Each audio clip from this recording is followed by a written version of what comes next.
A very good morning and welcome to a look ahead for this week. First of all, starting off with that of the Chinese trade balance, which we saw at the weekend, which showed a larger than expected surplus. However, both imports and exports were slightly down on previous. This comes ahead of some other key data we'll get out of China later on Thursday of this week. We'll have the likes of the retail sales and industrial production numbers, still being very closely watched by market participants at the moment as to whether or not China can maintain this momentum of economic growth, with the government target standing at a very high 7.5% level, but with many analysts already questioning whether the country can maintain that pace of growth.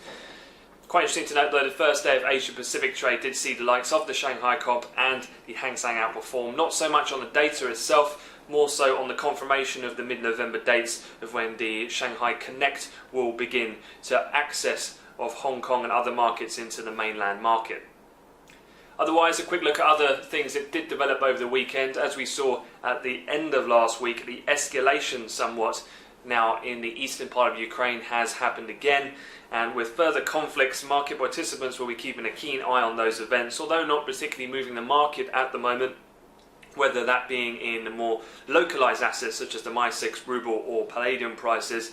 It could be something worth keeping an eye on just in case it does pick up some further momentum as the week continues.